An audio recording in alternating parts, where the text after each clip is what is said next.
20th Century Studios presents the upcoming comedy, Ella McKay, from Academy Award-winning writer-director James L. Brooks. Emma Mackey plays Ella McKay, an idealistic young woman who juggles her family and work life in a story about the people you love and how to survive them. Featuring an all-star cast, including Emma Mackey, Jamie Lee Curtis, Jack Loudon, Kumail Nanjiani, Iowa Debary, Julie Kavner, with Albert Brooks and Woody Harrelson. Ella McKay, in theaters December 12th. I'm a high note-hitting songbird, but I'm also a bird-watching backpacker. Oh, wood thrush, 3 o'clock. Walmart has a wellness side too, with tons of things I need to feel good, from electrolytes to help keep me hydrated to soothing cough drops for after every show. Oh, man. How about waterproof boots? Size 10? They've got 500 million things online, on the app, and in store. Really? Who knew? Okay, was that you or the birds? Check out the wellness side of Walmart today. You can support this podcast at patreon.com/partnersincrimemedia. I'm Rebecca Lavoie, and this is Crime Writers On.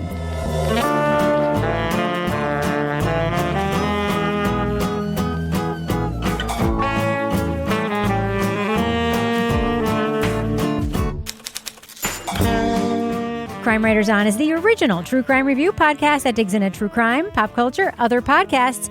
And on this episode, this lawyer won a multi-billion-dollar judgment against Big Oil. When the company fought back, he lost everything, including his freedom. We'll review the Audible original podcast, Scorched Earth. Joining me to get that done and more is true crime author, TV journalist, and host of These Are Their Stories podcast, my husband and love of my life, Aurora hunter Kevin Flynn. Hello, Kevin. Hello, Rebecca. Also with us is private investigator, certified pet detective, resident cat lady, and author of The Final Curtain, Laura Bricker. Hi, Laura. Hey, and non-Aurora hunter. It was way too cold to go outside, but I want to hear about Kevin's experience. And finally, the host of Rip Current. Season 2 is out now. It's our captain of all things cynical, Toby Ball. Hi, Toby. Hey, Rebecca. So, Kevin, what is coming up on Thursday's podcast? This is obviously Monday's show. It is, and I have to go to the hard copy. We'll explain why in a moment. We're going to be talking on Thursday about the series The Lowdown from FX on Hulu. All right. And Kevin, there's another announcement that you'd like to make, right? Yeah, we have a new name for our studio. Yay! You may remember for a long time we were the Yoga Loft above the Bodega in Bay St. Louis, Mississippi studio, and we were Square Egg Studio for a while, and we have a new sponsor for the studio. Our new studio is going to be the Caitlin Rogers Project Studio. Very nice. This is an effort from Ann Rogers, a longtime listener. She has started an initiative in memory of her daughter, Caitlin, and this is to educate folks about the issue of intimate partner violence. So we're going to have a link in our show notes in perpetuity, so you can go to their Instagram page, and at some point we're going to have Ann on the after show, talk a little more about it. But we're so thrilled that Ann is supporting us in this way and that we can support Ann in her efforts to educate folks about this really great project. Oh, amazing. So thank you, Ann. And we love yoga studios. We are honored. Although it was confusing to say Bay St. Louis, Mississippi studio when we're actually in New Hampshire. Yeah. And people had, for years thought we were in Mississippi, which we were not. Yeah, well, this was great. We've had some really great podcast friends who have stepped up, and we love all of them. We love all of them. Thanks, Ann. During the COVID, I actually went to a virtual yoga class at that real yoga studio in Bay St. Louis, Mississippi. Mm-hmm. Yeah. Wow. So, Kevin, do you want to talk about why we have gone back to the Stone Ages and are using paper scripts today? Hold on. Gotta prove it. Yeah. For those who might remember last week, which is our right now time. Today, Google Documents and Google Drive isn't syncing, so usually everybody's got their notes and, in one big document, and everybody's got different things. And I was able to put together one document, but then I couldn't get it on any of our stuff in the studio. Anyway, we're working off of hard copies here, and if you hear any papers, that's what it is. That's why it's not my new contract with Wonderfly or whatever they call it. Wonderfree. So, Kevin, why was Google Drive down today? Do you know? Oh, is it because of the Aurora Borealis? The word is, now Google has not confirmed this yet as of this taping, but the timing is too coincidental to not be real. We were having one of the largest solar storms in recent history right now, which is causing incredible Aurora Borealises. Boreali. Boreali, yeah. And it does affect communication systems, GPS. It affects computer stuff. It affects the internet. It affects radio transmissions, all that stuff. It affects Toby's hand. I'm waving to Lara's cat. It affects Rocky Flintstone, who's jumping around my podcast studio, Studio B, as in bedroom studio. Yeah, he's like, what the fuck, people? And then last night and tonight, apparently we were having some of the most glorious Aurora Borealis displays I've ever seen. I've actually always missed it when they say it's in New Hampshire. I'm like, it was? Yeah. Or they say it's going to happen, and then I fall asleep. But last night it was like, 8 o'clock? And all of a sudden, my book club was sending me these photos, and Kevin and I went on an adventure. Yeah, we got to see it in New England, and I think tonight it's supposed to be visible even farther south, maybe to the Mid-Atlantic. It's really interesting because not that you have to be looking for it. You got to be, looking to the north. There. Right, there's a little bit of a glow, but when you take your camera out and you do like that long exposure, you can just see like all these colors and stuff. It's crazy and it's beautiful. And you can just see it through the iPhone camera. When you pick up your camera, all of a sudden it's there. It's incredible. Yeah, and I'll just say it's dangerous for astronauts, so we'll just leave it at that. There was a space launch that was scrapped today, and I wore my bathrobe under my coat to go out for this drive. Oh, yeah. Which is something my mother used to do when I was a child that humiliated me. And now I am the bathrobe in the car wearer. I'm sorry, Mother. I'm very sorry. I was wrong because it was awesome wearing my bathrobe. We're sitting down, we're about to watch the latest episode of this or that, and we got a text message with a photograph of the Northern Lights. At the library. We say, go to the library. We're like, let's do it. So it was kind of impulsive. But I know we were okay because there was already a cop there taking his own photograph. That's right. So, That's right. We also went to the orchard. Anyway, all right. So, Kevin, should we talk about the thing we're going to be talking about? Mm-hmm. All right. Leading off. For Stephen Donziger, what was happening in the rainforest was unconscionable. He became a lawyer because he was really an activist at heart. He wanted to work on big, important environmental lawsuits just like this one. Attorney Stephen Donziger spent his whole career on one case, suing an oil company for polluting villages in the Amazon rainforest. When he obtained a $9 billion judgment against Chevron, it was considered a win for the environment, for corporate accountability, and for Donziger himself. The Ecuadorians would have their water and their land cleaned up. They could finally build better healthcare facilities so residents wouldn't have to travel for hours to get treatment. This ruling would change thousands of people's lives. But Chevron never paid the judgment and shifted its legal strategy. They targeted Donziger and his propensity for pushing the limits of the law. In the end, the attorney found himself ruined, disbarred, and under house arrest. Going rogue, or throwing mud in a mud fight, fighting fire with fire, whatever you want to call it, it quite often doesn't end up locking up the bad guys or blowing up the Death Star. It can end up blowing up in the Crusaders' face, screwing things up not just for the central protagonists, but also for the innocent victims. The podcast Scorched Earth, Inside the Epic Battle Between Stephen Donziger and Chevron, available now as an Audible original, looks at the multi-billion-dollar lawsuit, an ethically compromised attorney, and the lengths that big oil went to avoid responsibility.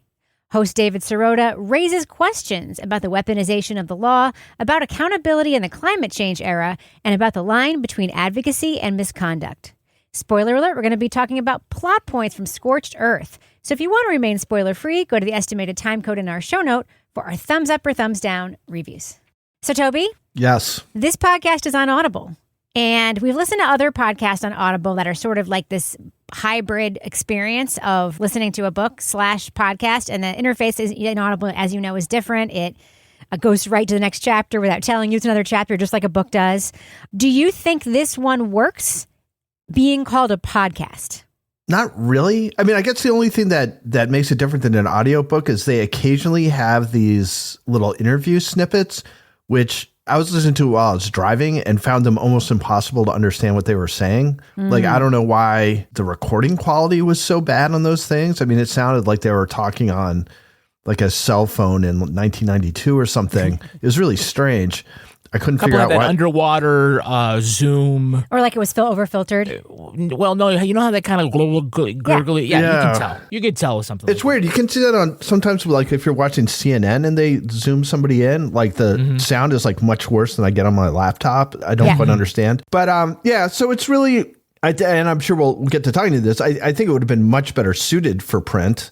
There's a lot going on. There's a lot of people. There's a lot of relationships. And when you're just kind of hearing it, it's just hard to keep it all straight. Like who's who and who's related to who and whose grandfather was the president of Ecuador. And then I spent a hell of a lot of time trying to figure out, like trying to remember what was going on and what these particular people had to do with it. I'm so relieved, Toby. Same. I'm so relieved you felt that way because the whole time I was like, oh God, I bet Toby's going to think this is awesome. Same. I just want to throw one thing out there. A tip for podcasters who are doing interviews via Zoom: have the settings on the guest and your Zoom set up so that it does not suppress background noise. That suppressing of background noise is what creates that filtered sound and that boop, boop, boop thing that happens. So turn that off and just filter out the background noise later. Trust me, it's way better. So Laura, did you also find yourself thinking like this is more of an audiobook than a podcast? Oh, yeah, absolutely. And I found like this is an audiobook for the audience. It's probably not me. I was thinking it might be good for like a law school class. If they want to take a deep dive into ethics and the law and this big case that people can get fired up about, I couldn't keep track of all the people. It just felt like a tremendous amount of information to absorb in an audio format. Like I think if I was reading it, I might have been able to like recognize names maybe and like track people that way. But hearing it, I mean, it's interesting. Like things I remember were like the funny little anecdotes, like Fern Gully. I'm like, yeah, I remember that. Oh, Daryl Hannah from Splash. Yep, I remember her. Like, oh, he played basketball with Barack Obama. Who didn't? I'm like, except for Toby Ball. Who didn't? Yeah. I played basketball with a lot of dudes. None of them have played with Obama. But those are the details I like latched onto. Whereas like the big picture of like who were the people at Chevron, who were the judges, I couldn't keep that straight. And then when you hear like there's like, what was it, like a 400-page decision, you're like, how the fuck can anyone keep this thing straight? Are they going to read that on the podcast? That was my fear. One big footnote. And now Kevin, we go to sleep. Audible original, yeah, I mean, they're going to be doing a lot more sort of in the, technically the podcast space because was it Wondery that moved over? Amazon owns Wondery. Wondery, right. And Wondery closed its narrative division. Right, and kind of moved some of the people that were there into Audible. Anyway, it's sort of a mixture of like who's supposed to be doing what. The last Audible original podcast that we listened to was Not a Very Good Murderer. And that was like very rich with tape. This was the one with Ronan Farrow and the crazy woman spent all this time on the phone. And so it did have the feel of a podcast, even though it was kind of formatted on Audible, where it's shaped, very much like an audiobook. And I don't know if that's the interface. It's the interface, yeah. Because, right, you got to go, instead of going episode to episode, you've got to go chapter to chapter. Because, hey, that's what they do, audiobooks. I actually like the Audible interface. I like it a lot. I like the speed changes. I like the fact that the way the speed changes work, like let's say you want to listen on 1.3, it actually doesn't change the pitch of the podcast at all. I love the audio countdown. No, I love that. And I love that so if you want to listen to it faster, it's not like it's sped up sounding. I also like the chapter format. I like that you don't have to like look for the next episode like you sometimes do on other apps. We also listened to a Leon Neyfakh show that was an Audible original, I believe. Yeah, there's a couple that we've done them before. Midnight Absolutely. Sun, I think, was an Audible, which I thought was really good. Yeah, that was like the first. Yeah, that absolutely. I think you guys have put the finger on it. Like, why does this make for a hard to listen to podcast or a hard to listen to audiobook? Is because there's a lot of dense stuff that you kind of do need to reference visually. At least that like it's a known thing that like listeners want to or readers want to be able to kind of go back if they need to. You don't get that in this medium here. And I know that the host did try a couple places to signpost who the people were. I mean, the guy whose middle name is Stalin, every time he comes up, it's strangely named or whatever it was. But yeah, I mean, in addition to how dense this ended up getting, it made it kind of hard. I was listening, and I'm trying to think, like, am I overwhelmed? How much of this am I retaining? Yeah. I'll say what the Audible original thing is about, and then we'll move on, is they're trying to add value to being an Audible member. So what happens now is like, I'm an Audible member. I go through like, I'm going to say like 10 credits a month, because I have my 3 that I automatically get, and then I have to always get more. And it's like, it adds value ostensibly to your Audible membership if you're getting a bunch of stuff where you don't have to spend credit. So they have Audible originals. Every month they have a bunch of books that aren't behind the paywall that you can just listen to. And but they've done a terrible job marketing, in my opinion, these features. Like, I know that because I'm an industry person, but like they haven't said to people, this is worth getting because you get all this extra stuff that you don't have to spend points on. So anyway, that's what that's about in case you're wondering. Yeah. And by the way, all those Audible original podcasts, like all the Leon Neyfakh ones, they eventually come out on the public feeds, but they stay behind the Audible original wall for a while. I know Ronan Farrow let us know that Not a Very Good Murderer is going to be coming out on the the public feeds very soon. So at some point, if you don't have Audible and you're listening to this and you're wondering, did you hear that? Ronan Farrow let us know. That's right. He slid into our DMs. He did. Yeah, he did. Months after our review came out. That's right. Hello, Ronan. If you're listening. Hi. I totally knew he would. He's just so type A. You know he would listen. So, Laura, you have a note in here about this feeling like a John Grisham novel. What did you mean by that?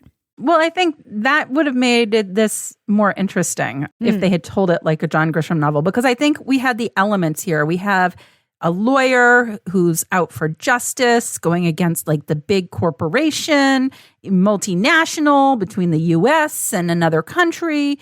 And you've got like the big oil company people. And then you've got the idealistic like lawyer who's going to fight this. And you've got backdoor things happening and intrigue. And it's like good versus evil. What is justice? It's kind of like a combination of like a legal thriller and some sort of like political story. So I could see this being, like The Firm, or like, like a John Grisham story where like Silkwood.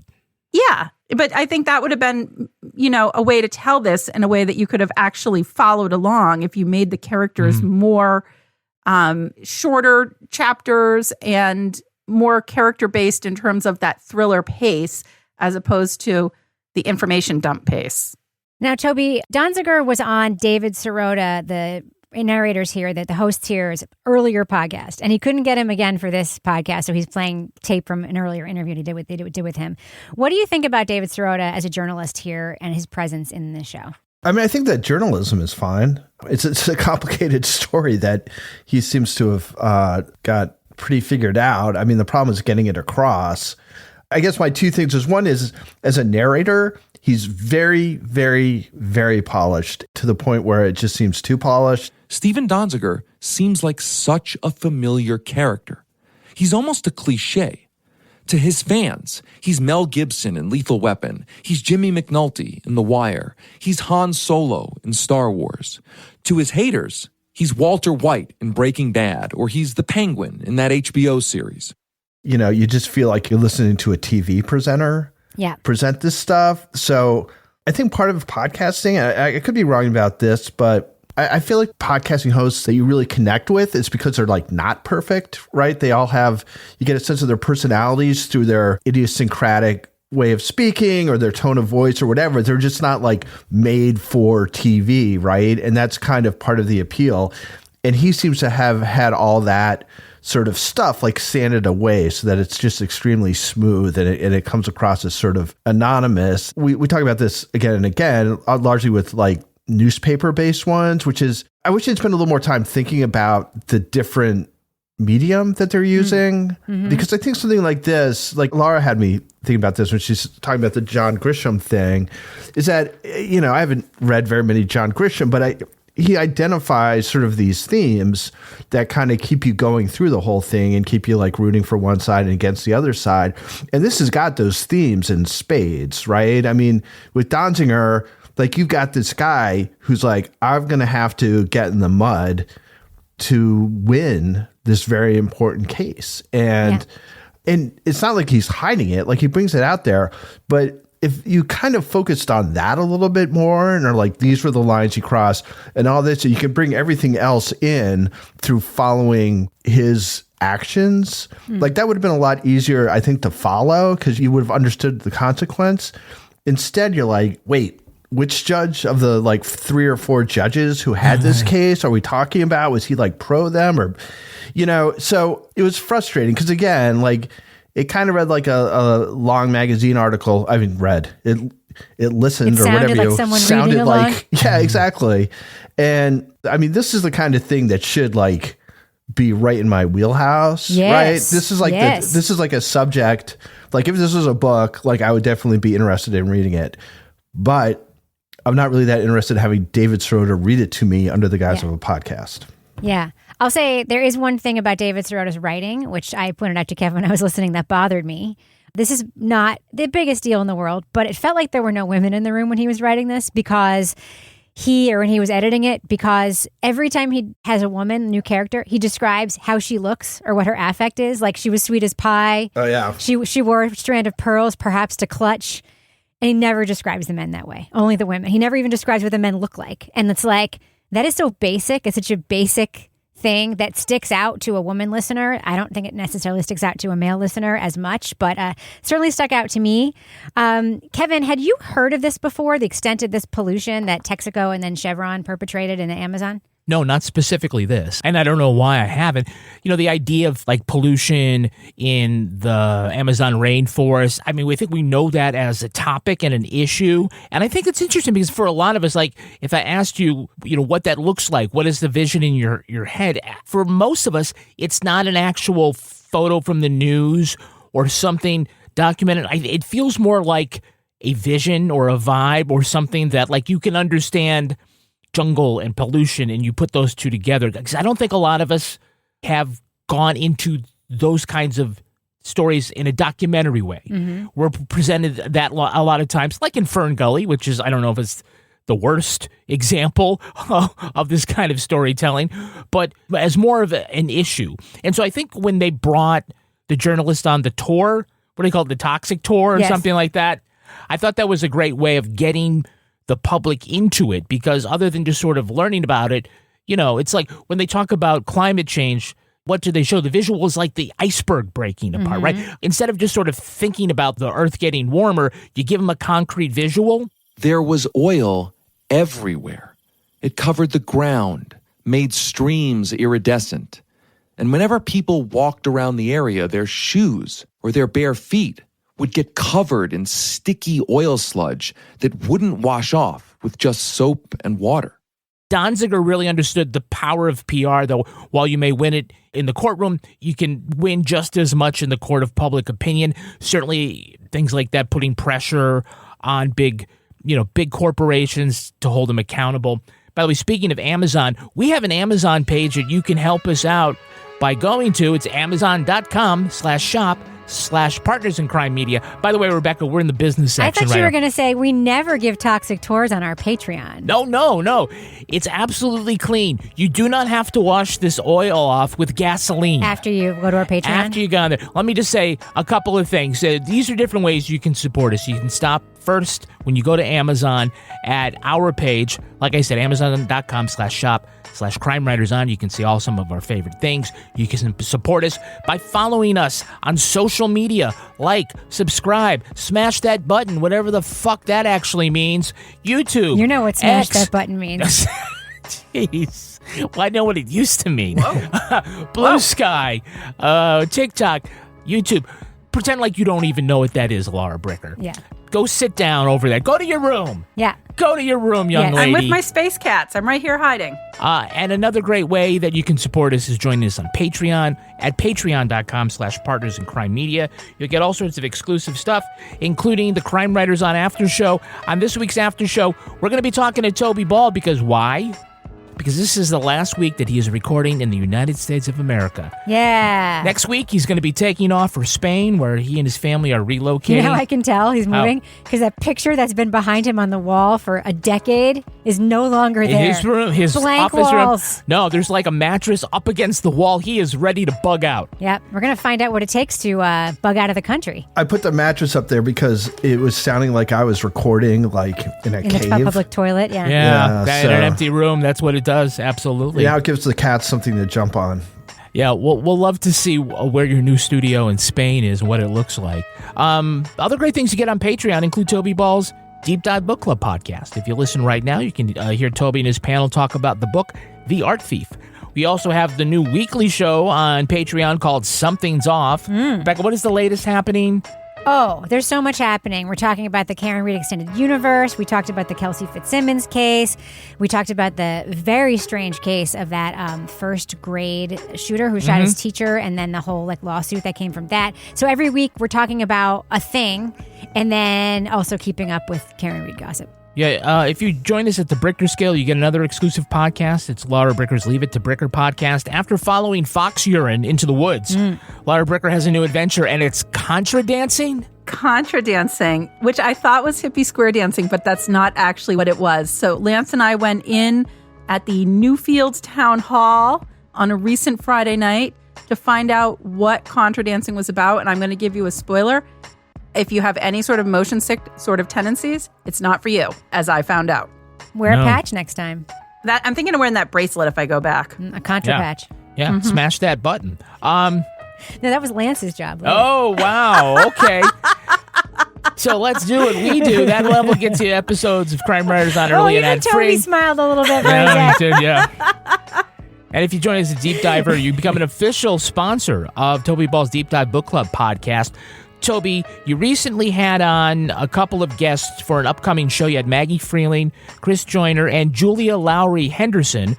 What did you guys talk about? We talked about a book called By the Fire We Carry by Rebecca Nagel. It is about both sort of the history of sort of the Cherokee and Muskogee nations and their relations with the United States, and then a suit that they brought to try and save the life of a guy who was going to be executed for a absolutely horrible murder.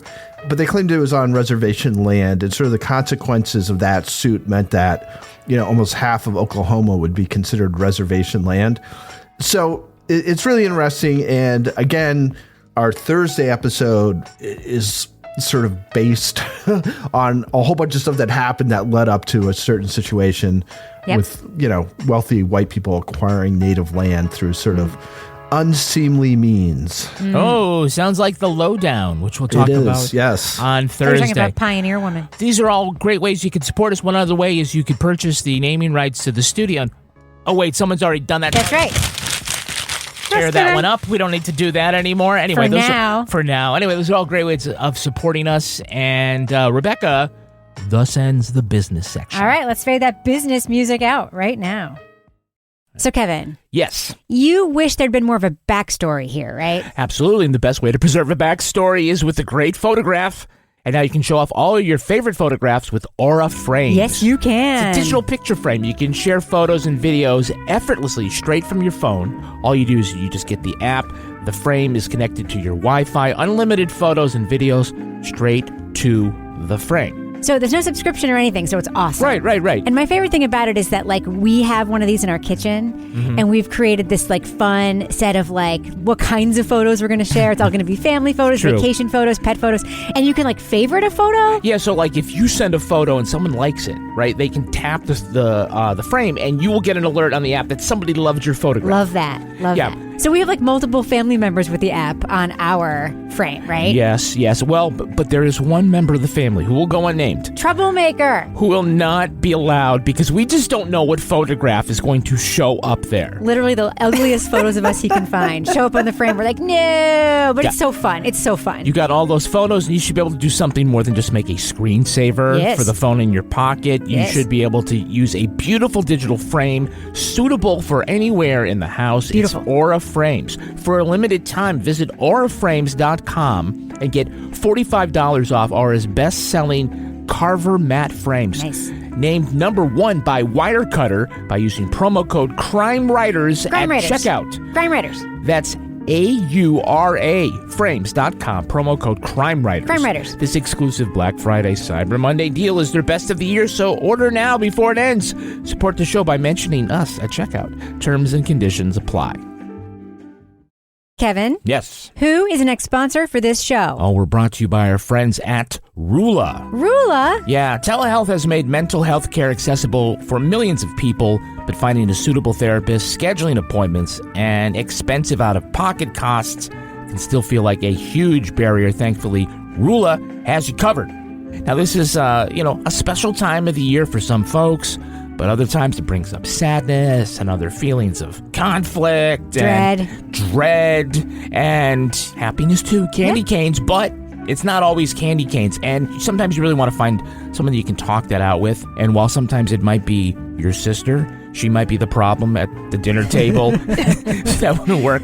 So let Rula help you out. Rula partners with a network of over 15,000 therapists and psychiatrists, enabling you to find the right therapist for your needs and preferences. And get this, the average copay is as little as $15 a session. So simply answer a few questions and get started as soon as the next day.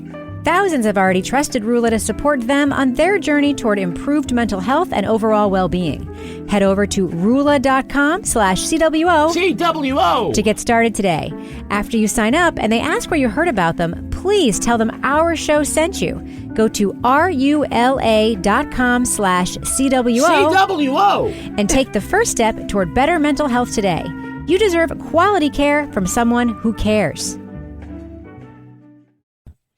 Kevin. Yes. Who's the next sponsor for Crime Writers? Oh, we're brought to you by our friends at Quince. Yes! Yeah, as the air turns crisp and the holidays draw near, comfort becomes the best gift of all. Yep. Quince delivers layers that last, sweaters, outerwear, and everyday essentials that feel luxurious, look timeless, and make holiday dressing and gifting effortless.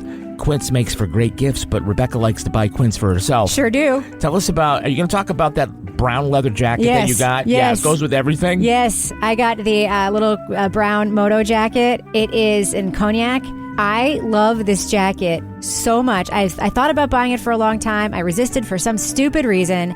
Kevin, I got that jacket a couple weeks ago. How many times have I worn it? You've worn it like every day. Almost you find every it, day. Right, because you put it over a very fancy dress. You put Yes. it over jeans. Yes. It really does go with everything. It goes with everything. But you know what doesn't go with everything? At What? least you thought?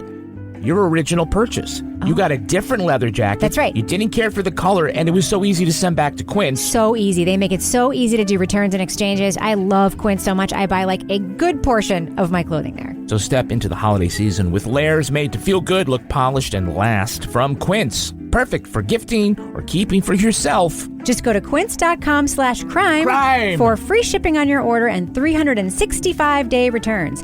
Now available in Canada too. Bonjour, hi! That's QUINCE.com/crime to get free shipping and 365-day returns. Quince.com/crime. Crime! So, Laura, we are initially introduced to Donziger as this like young crusading lawyer who's hooked up, with other law school buddies or whatever. But like he initially reads as this do-gooder crusader type, but it's more complicated than that, right? Yeah. I mean, you think it's going to be this traditional like good versus evil type story, but then you find out that there's a lot going on kind of behind the scenes. And it's like, do you have to fight evil with evil? Can you actually take on Chevron and succeed without doing things behind the scenes that aren't right, that they're doing, right? So, you kind of segue from that.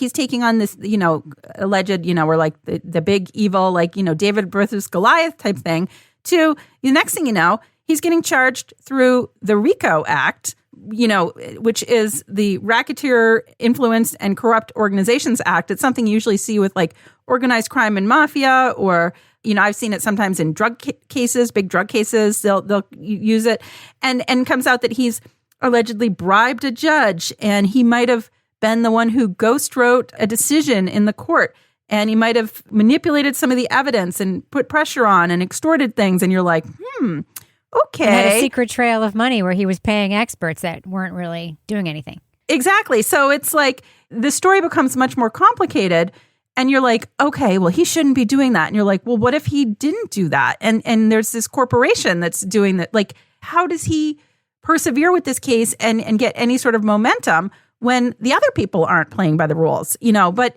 here he is doing something that should be something good, helping. And then you're like, well, so it's there's a lot of gray. It's not black and white.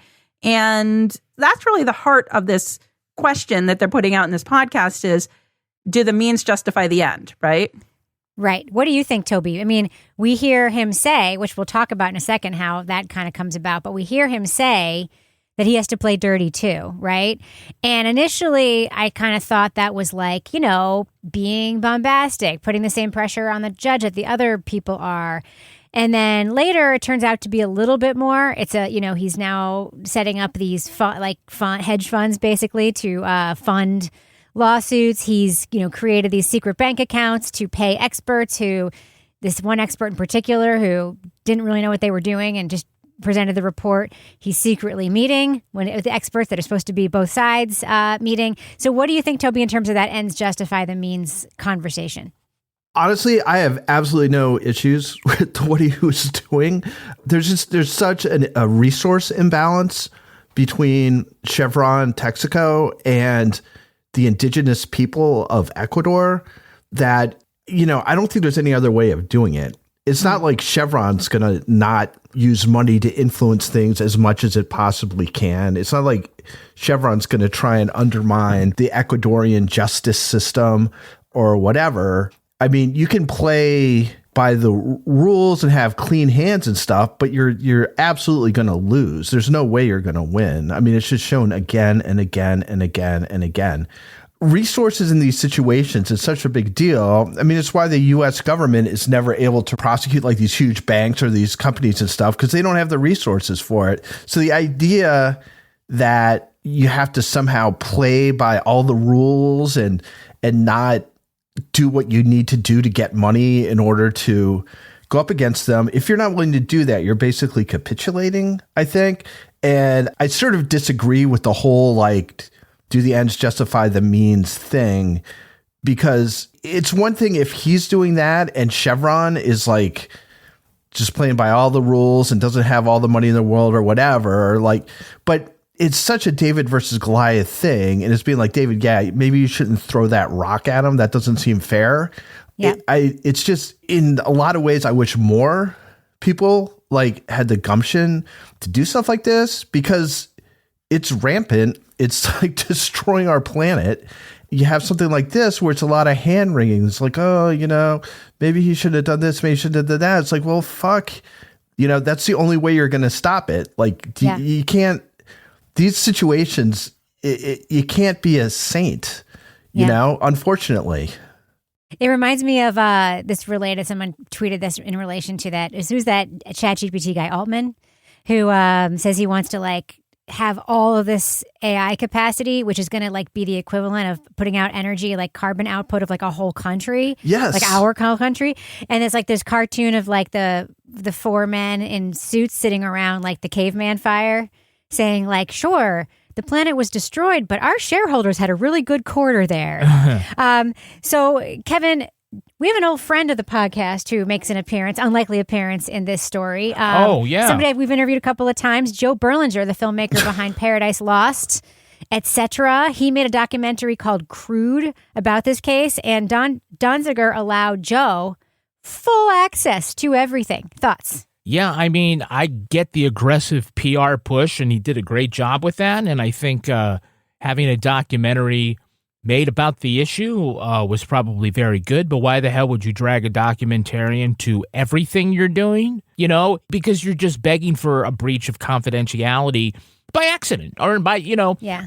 This doesn't fall at Joe Berlinger's feet. And I think the blame for cutting 2 seconds of B-roll out of the film, it seems like the mildest of concessions. It's fine. Although, there was no need to, you couldn't have foreseen how huge the consequences were. Wait, don't you think, though, they would have found another reason to subpoena all that footage? I think they would have. I think that blaming that 2 seconds is that's fine. But they would have subpoenaed it anyway, and they probably would have won the right to do that because this judge. In my opinion. Well, you can't know for certain, but it gave them a legal handhold to grab onto by saying, "Oh, well, no, you abdicated your journalistic indifference or impartiality." I don't know. It was among the self-inflicted wounds that Donziger committed. Some of them were pretty self-destructive. This was one that was just, couldn't have the foresight to see that. And also what the point about the camera caught the wrong guy in the room. It's well, why is the wrong guy in the room? Exactly. Maybe that's the bigger point.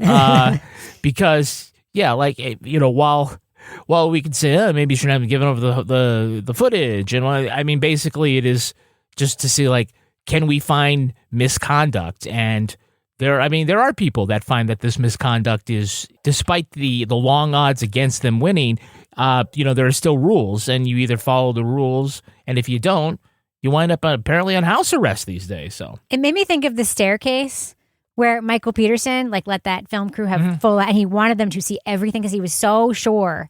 The difference that they made What's is that they made that documentary team part of the legal team for the Shield. Oh, okay. So that their stuff couldn't be subpoenaed. Yeah. And, again, that's sort of a compromise there. But also shows a little hubris. There's a little hubris there, too, in my opinion. I don't know. But, it was, when you look back at it, it was sort of the turning of the tide as far as having the upper hand in the case. What were you going to say, Toby?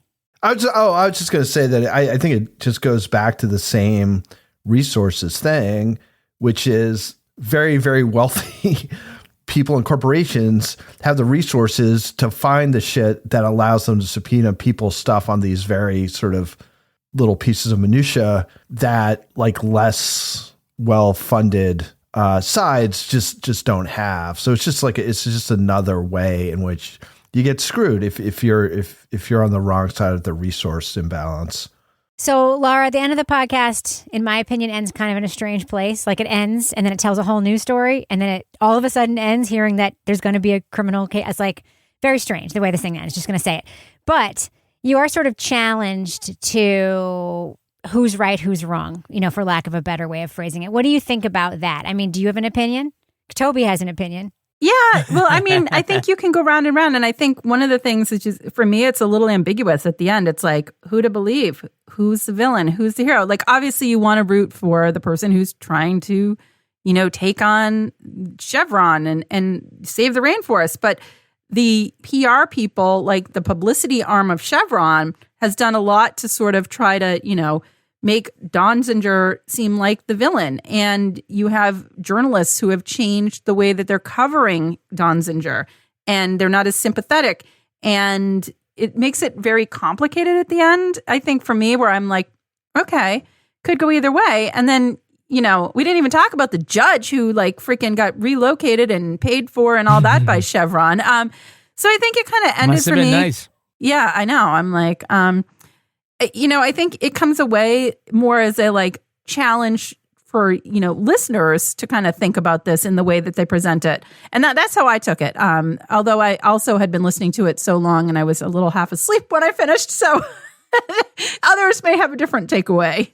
Yeah, I kind of agree with you too, as far as where the ending should have been. And it's a little hard to sort of get oriented because these episodes are actually chapters and they flow right into one another. So I couldn't really tell you where this happened, but there was a point, and I guess it's either at the end of 6 or the beginning of 7, where it really felt like he was wrapping up. And I really feel like it could have ended on that whole story about the speech at the wedding where, he stole somebody else's speech and kind of shows what a dick he is. And that whole thing, it could have ended there. And then you end up going with this extent. I thought this whole thing about the judge, well, this is just it's must be wrapping up. It must be wrapping up. It's come on, let's get to the end. And it was this whole other thing, and that was interesting and important to the case, but it probably could have gone somewhere else because it really did feel like one of the 3 endings of. It felt backward. It's right. It was like Lord of the Rings. It's are we done with this yet? What? There's more.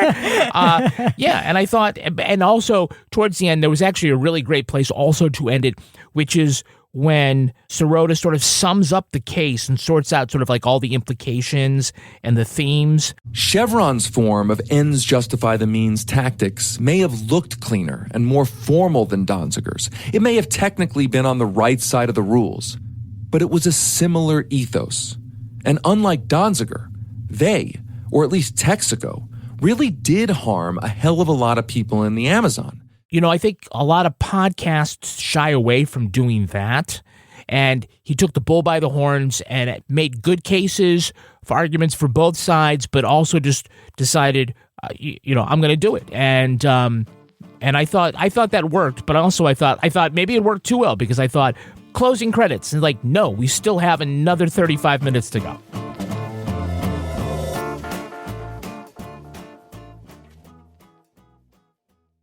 Moving on. So, Kevin, Yes. looking at your notes, I see you really want to sink your teeth into this, right? Yeah, just like I want to sink my teeth into HelloFresh. Oh. By the way, this isn't the HelloFresh you remember. HelloFresh is now bigger, healthier, and tastier. Ooh. So last time I made my order from HelloFresh, I found out that it doubled its menu to 100 options each week. And they still have stuff that sometimes you really don't have a lot of time, so you want something fast. But I am digging their new premium picks. Nice. We both said, really sang the last order we had was the butter-basted steak. So good. And scallion gremolata. So good. So one of the things that really made this stand out is in addition to basting the steak and then adding the spicy maple syrup glaze to it, they had me whip ricotta cheese. Yeah. And it showed me how to sort of spread it on the plate and then put the roasted vegetables in it. So not only did everything taste great, it looked great too. Ooh. The best way to cook just got better. Go to HelloFresh.com/CWO10FM. CWO10FM. To get 10 free meals. That's the FM free meals. Plus free breakfast for life.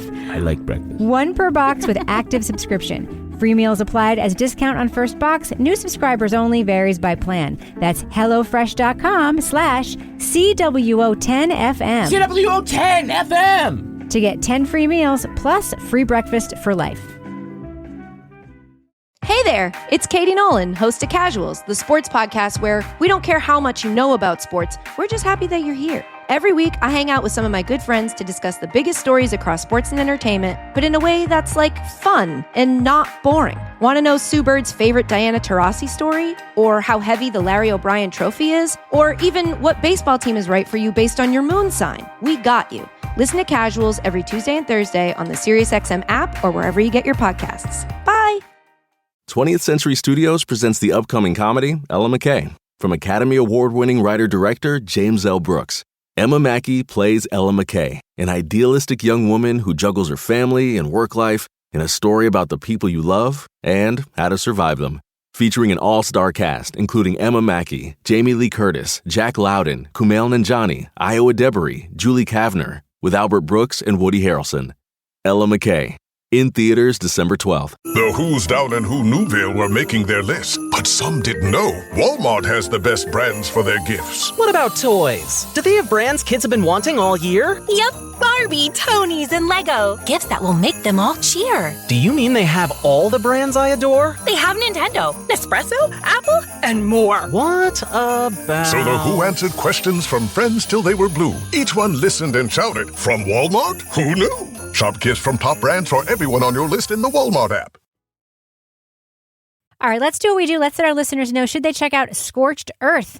It's a podcast that's right now on Audible Originals. Laura Bricker, thumbs up or thumbs down for Scorched Earth? I'm going to go thumbs sideways on Scorched Earth. This wasn't for me. I think that this would have been better suited as long-form written journalism as opposed to the audio format that it was in. I think the audience for this might be something like, say you're in law school and you want to hear some big cases and really do a deep dive into those cases in a particular section of the law, environmental advocacy, and, working on a legal case in a different country. I think that's the type of audience that would find this really interesting. For me, this was just very, very dense, and the level of detail was hard to follow in the podcast format. I think I would have been able to relate to it more in the written form, where I could kind of identify different characters in the story that way.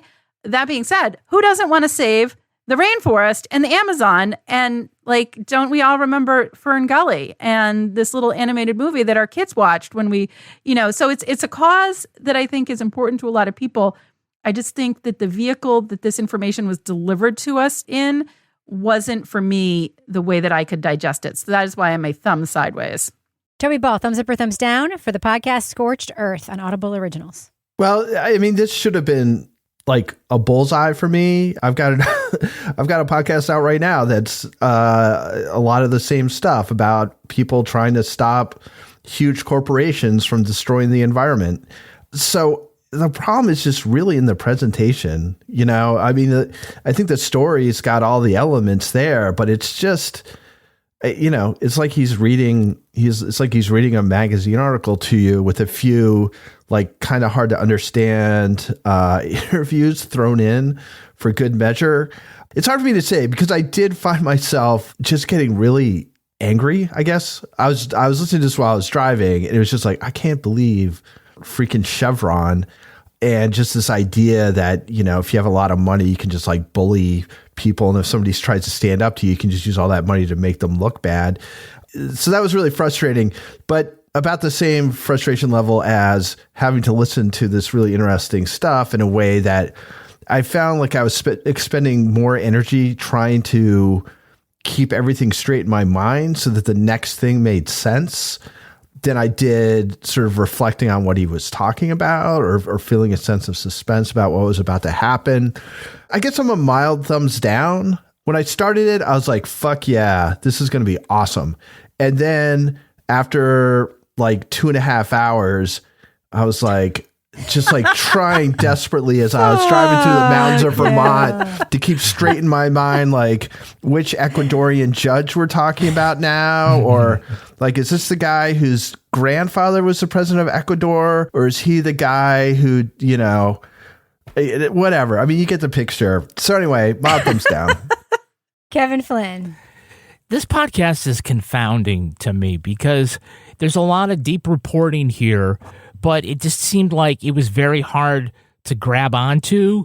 We had a podcast about 2 weeks ago that was dense about a lot of light topics, and this is dense about a lot of dense topics. And so it was hard to go along. I kind of remember the vibe of the whole podcast here. You had vibes?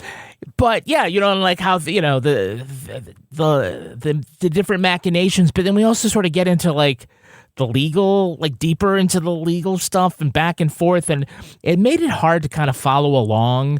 I think I know what the story is. They point out a couple of times they couldn't get Stephen Donziger to participate this time because I think, he really is the central focus of this, right? And not just that Chevron came after him, but sort of like who this guy is himself.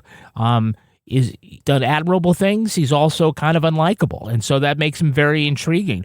But I don't know. I don't know if that really captured that. I mean, points for all the deep research. It does have some of the trappings of a good podcast here, but in the end, does it deliver the goods? I don't think so. So I'm just going to be sideways on this. I'm thumbs down. I hated this. I'll just be plain about it. All right. We meet several authors in this who've written books about this case, and we now have another book about this case that we had to listen to, and which we're told it was a podcast, that we did not opt in to listening to a book. We opted into listening to a podcast. This isn't just wonky. Like, Leon Neyfakh makes stuff that's wonky, right? And it can feel a little dry at times, and it's full of information or whatever. Completely accessible. But Leon Neyfakh understands what stories to choose to tell us to. There are so many other stories, by the way, that could have brought us to the rainforest issue and fighting corporations issue. This one has been done. It's been written about. It's been covered. What's happening in the rainforest right now? We never hear that in this podcast. We never hear any urgency about right now. We don't hear about, not related to this case, but the Chevron decision, the Supreme Court decision, which is one of the most monumental and impactful Supreme Court decisions in the history of the United States, right up there with Citizens United. It's like really important in terms of regulation and so forth. We don't hear about, and I think I was thinking about Leon the whole time, because sometimes Leon will just tell us a story about a thing that happened, right? The history of a thing that happened. But he always finds a way to make it so that you're like, oh yeah, that relates to this thing that I have to feel urgent about right now. Or I was wrong about that thing that happened. Or, oh shit, I can't believe that thing that happened. This doesn't have any of those moments, and it should. And that's why I gave it a hard thumbs down, because we should care about this tremendously. And this podcast made me never want to hear a single word about this case ever again. And I should care a lot about it. One of the podcasts I oversee in my day job is an environmental podcast. Like, I should care about this a lot. And I don't. I absolutely don't. So yeah, thumbs down for me for Scorched Earth. Sorry to go Scorched Earth on it, but that's how I feel. Now it's time for my favorite part of the podcast, a little something I like to call the Crime of the Week. The Crime of the Week. Officials in Paris have launched a brand new lottery. This one doesn't offer the chance to make money. It offers the chance to be buried in a cemetery with Jim Morrison. Paris's graveyards are notoriously overcrowded and have mostly been full for over a century. City leaders have spent years trying to make room, moving unused tombs and plots, but local ordinances have made it difficult. Now, organizers have been able to free up 30 new spaces suitable for the big sleep. 10 are at Père Lachaise Cemetery. It's the forever home for celebrities like Jim Morrison of The Doors, playwright Oscar Wilde, and singer Edith Piaf. There are 10 plots in Montparnasse where writers Jean-Paul Sartre and Susan Sontag are pushing up daisies. And there are 10 more at Montmartre where painter Edgar Degas is taking a dirt nap. Lottery winners don't get the tomb free and clear. They'll have to pay about 6,000 euros to restore and reserve the tomb and triple that to rest there in perpetuity. But it seems like a good deal to be eternal neighbors with all those celebrities. So panel, you too can rub elbows 6 feet under with the famous and dearly departed. What famous person would you like to be buried next to, Laura Bricker? I'm sure this comes as a surprise to no one, but it's Jimmy Buffett, so that I can always be in Margaritaville having a good time when I'm taking a dirt nap. What about you, Toby? When you are taking your forever nap, what celebrity would you like to be buried next to? That's a tough one because the obvious answer is still alive, so I don't want to go there. You want to live on you want to be buried on a golf course? Okay. Yeah, I'd like to. I guess I'll join. I guess I'll join whoever wins this thing and be buried with Jim Morrison and Edith Piaf. What about you, Kevin? Oh, well, the only famous person I want to be buried next to is you. Oh, babe. Just not too soon. You know, my mom did this to my stepdad when he died. Oh, yeah, right. Yeah. She, went through a lot of hoops because they lived in Bennington, Vermont at the time for him to be buried, feet away from Robert Frost. And it was a whole thing. She was so excited about it, which it sounds horrible. I wish he were alive to see where he's going to be exactly. buried. She would say things like that. And she changed to cremation and so forth to, squeeze him in there. It was a whole thing. It was quite lovely. And yes, I get to visit my stepdad and Robert Frost at the same time. All right, Laura Bricker, if folks want to reach out to you and wish you luck being buried next to Jimmy Buffett, how can they find you online? You can find me at Laura Bricker on Blue Sky and Instagram. Toby Ball, folks want to reach out to you and say thank you for not cursing that celebrity to death because you mentioned it. How can they find you on? He must live forever. At Toby Ball NH on Blue Sky and at Toby Ball 603 on Instagram.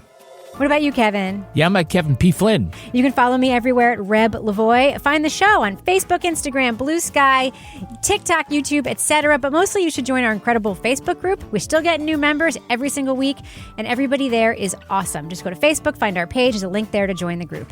Get episodes early and ad-free and everything else we make at patreon.com/partnersincrimemedia. Our theme song was composed and performed by Tyler Gibbons, and our editor is the very talented Liv Burdett. The EP of this show is Kevin Flynn. This show was recorded in the Caitlin Rogers Project Studio, also known as Studio C, the closet in our New Hampshire basement where we also later regret our candid and crass comments in front of a documentarian. True, actually. Absolutely true. On behalf of all the crime writers, thanks so much for listening. We will catch you later. It rained hard, so I can imagine with this. It snowed literally yesterday here. It was amazing. I saw the pictures of Vermont. It looked bad.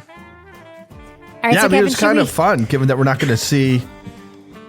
Rebecca, do you have something you want to say? Are we talking about something clearly that we all really want to talk about today? This should be a sign to our listeners. This always happens when Laura and I want to delay the conversation a little bit. But we do have to get to it. I know, Toby, you're moving away from snow, which we'll hear about a little bit in the after show. So if you want to wax a little more, feel free. Perfect. All right, Kevin, should we talk about the thing we're talking about finally? Let's do it. All right, leading off.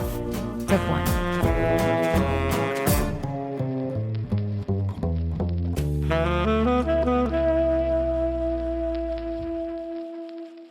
Partners in Crime Media. Hey, everybody, it's Rob Lowe here. If you haven't heard, I have a podcast that's called Literally with Rob Lowe. And basically, it's conversations I've had that really make you feel like you're pulling up a chair at an intimate dinner between myself and people that I admire, like Aaron Sorkin or Tiffany Haddish, Demi Moore, Chris Pratt, Michael J. Fox. There are new episodes out every Thursday. So subscribe, please, and listen wherever you get your podcasts. The Who's Down in Who Newville were making their list, but some didn't know Walmart has the best brands for their gifts. What about toys? Do they have brands kids have been wanting all year? Yep, Barbie, Tony's, and Lego. Gifts that will make them all cheer. Do you mean they have all the brands I adore? They have Nintendo, Nespresso, Apple, and more. What about... So the Who answered questions from friends till they were blue. Each one listened and shouted, from Walmart? Who knew? Shop gifts from top brands for everyone on your list in the Walmart app.